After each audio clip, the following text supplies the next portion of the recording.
Welcome to the retirement planning series. For those of you that don't know me, my name is Nick Hearn.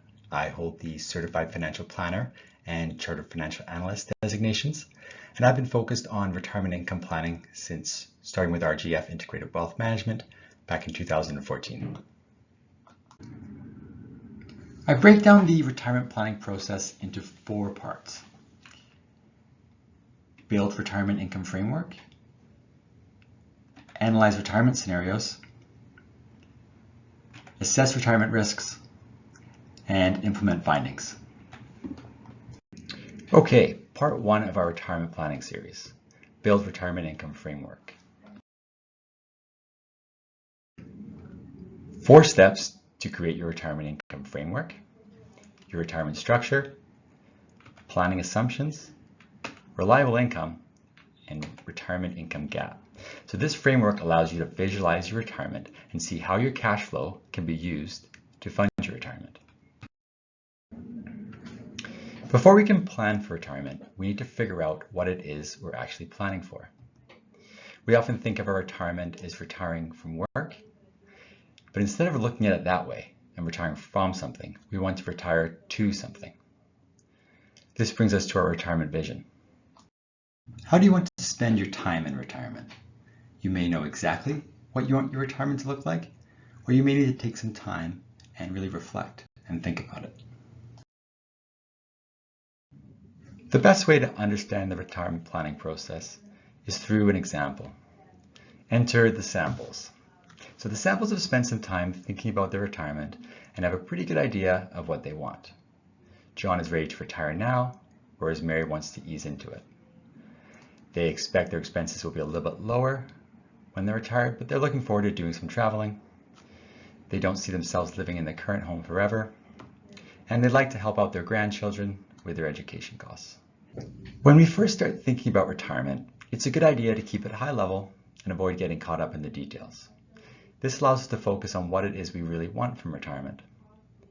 However, at some point we do need to translate our retirement vision into defined and quantifiable retirement objectives.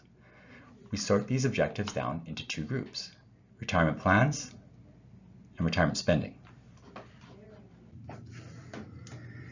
We can see how our retirement vision can be translated into clear retirement objectives through our case study. So starting with the sample's retirement plans. John is ready to retire. He'll be retiring at the end of this year. Mary wants to slow down work but is not ready to retire.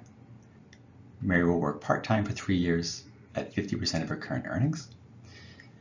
The samples don't see themselves living in their current home forever. They plan to downsize at age 75 and reinvest 25% of their current home's value. Next, we'll take a look at the retirement spending for the samples. They expect to be spending a little bit less once they retire, translated into generating $90,000 a year. So this will be after tax and adjusted to inflation each year. It can be difficult to accurately estimate your retirement spending before you're retired. There are some rules of thumb that you could look at, but really it's going to depend on each person's situation. The samples have some pent-up demand for travel, so once again we need to define and quantify this in order to actually plan for it. So for the first 5 years of full retirement, the samples will spend an additional $20,000 a year on travel, and once again this is in today's dollars. The samples want to help their 4 grandchildren with education. So the samples narrowed this down to providing a $10,000 gift to each of their 4 grandchildren on their 18th birthday. Let's look at the samples' retirement spending on a chart. The spending for retirement lifestyle will start next year. And while it's only John that will be fully retired next year, and Mary will be continuing to work on a part-time basis, their employment income will no longer be sufficient to cover their total spending needs. And therefore their retirement income need starts. Next in yellow, we have their travel. Mary will be joining John in full retirement at the end of the year she turns 65, and so the year she turns 66 marks the first of their 5 travel years. In green, we see the years that the 4 grandchildren turn 18 and John and Mary plan to provide the $10,000 gift. Our retirement income projections will include a number of assumptions. How will the investments perform? How will the cost of living change? When will our retirement end? The truth is, there's no way to answer any of these questions with any real certainty. Predicting the direction that the economy will take or how the financial markets will evolve is a difficult exercise, but it's an important one, and we do need to consider all the information available to us to make the best assumptions that we can. This is where the projection assumption guidelines come in. So FB Canada oversees the Certified Financial Planner certification, which is the world's most recognized financial planning designation and considered the gold standard in the profession. And for the past few years, I've been serving on a 7-person committee that FB Canada set up to prepare projection assumption guidelines. So these guidelines are for financial planners to use when creating long-term financial projections. These are the guidelines for 2024. We can make some assumptions, such as the inflation rate, by taking the numbers straight from the guidelines. Other assumptions, such as investment returns, require additional steps. So the assumed investment return is really going to depend on the portfolio's asset allocation and its exposure to different markets. And that's going to be driven by the individual. What's their investment objectives and their risk tolerance. These are the 4 key financial assumptions that will be used for the sample's retirement projection. Inflation of 2.1%. Wage growth, we're looking at 3.1%. This assumption is not really significant for the samples, given their proximity to retirement, but it could be very impactful for someone that was several years from retiring, and it may make sense to use a different number, and it really should be unique to their career prospects. We've assumed a 6% investment return. As I mentioned in the last slide, there's some additional work that needed to be done to arrive at this rate. It could make sense to use 4% for a more conservative investor, or 7% if they were more comfortable with risk. Real estate growth. We're assuming 3.1%, but a higher or lower rate could certainly make sense. It is really going to be dependent on the property type and location. Life expectancy is an interesting assumption. It's one of the most misunderstood, yet one of the most important aspects of retirement income planning. Life expectancy is the number of years that we expect to live based on population statistics. Most people assume that life expectancy is the same as lifespan. In actuality, life expectancy is a median number, such that 50% of the population are expected to die before this age, and 50% are expected to die after this age. So if you run out of money at your life expectancy, there's a 50% chance you'll still be alive and very much requiring that retirement income. We therefore want to use a life expectancy that's based on a lower probability of survival. When making an assumption about when the sample's retirement income need will end, we want to consider their joint life expectancy. As I mentioned in the previous slide, we also want to be conservative to protect against the risk of the samples outliving their money. However, this can be taken too far and result in an overly conservative assumption that could mean the samples underspend in retirement and don't live the retirement that they want. There are other considerations here as well, such as their ability to fall back on non-retirement assets, like their home. I could spend quite a bit of time talking about this, but the probability of survival we're going to use for the sample's case is 25%. So John, as a 62-year-old male, has a 25% chance of living to at least age 94. Mary, as a 62-year-old female, has a 25% chance of living to at least age 96. As a couple, there's a 25% chance that either John or Mary will live to at least age 98. Okay, reliable income. So the key here is not to include any income from your investments, such as a RIF payment. The income from these sources will come in later in our process. So let's take a look at the sample's sources of reliable income.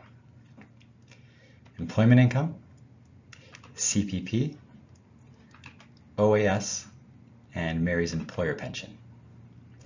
So for each income source, it's important to know the details, not just the start date and the amount.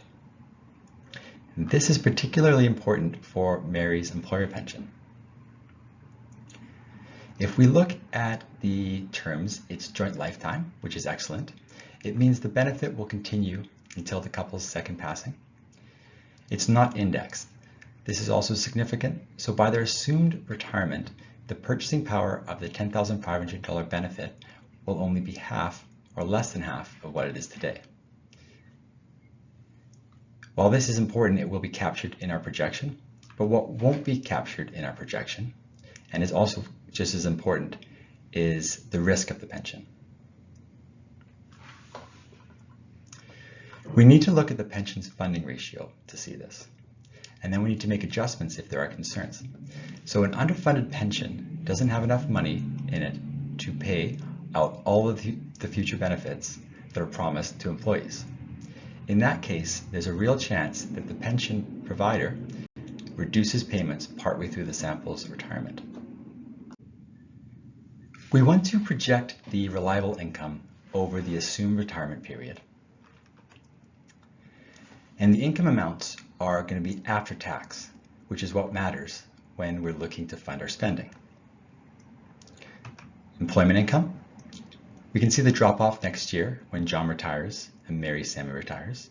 And then there's some employment income for the next 3 years while Mary is working part-time. In the year John and Mary turn 66, we can see they are both assumed to be fully retired. We have the CPP benefit and the OAS benefit. For both benefits, we see John and Mary start receiving the benefit at age 65. We can see the bars increasing in length over the course of their retirement to reflect the increases from the cost of living adjustments. It's difficult to see here, but there's also a small jump at age 76. This reflects the 10% increase to OAS that will happen at the month you turn 75. So Mary's pension, the length of the bar is consistent throughout retirement as the benefit is not indexed to inflation. So together this gives us the sample's total reliable income that we can see with this line. So we've now calculated and charted the sample's retirement spending and their reliable income. We refer to the difference between these two amounts as the retirement income gap. We need to make up this difference by generating cash flow from retirement assets. Here we can see our retirement income gap. So it's the difference between our reliable income and retirement spending. Okay, so putting it all together. Here we can see the sample's completed retirement income framework. Across the bottom, we see the sample's retirement plans. It notes when they plan to retire, when they plan to downsize, and towards the end here, we can see when the retirement period ends around age 98, the assumed joint life expectancy. Above that, we see their reliable income. This is also known as their retirement income floor. This is the income they'd receive without their retirement assets. Then above that, we can see the sample's retirement income gap. The retirement spending increases annually with inflation, but the sample's reliable income, only part of it increases with inflation. And so what we can see is the retirement income gap here widening over time. This takes us to the end of part 1. In part 2, we will be introducing the sample's retirement assets and running retirement income projections.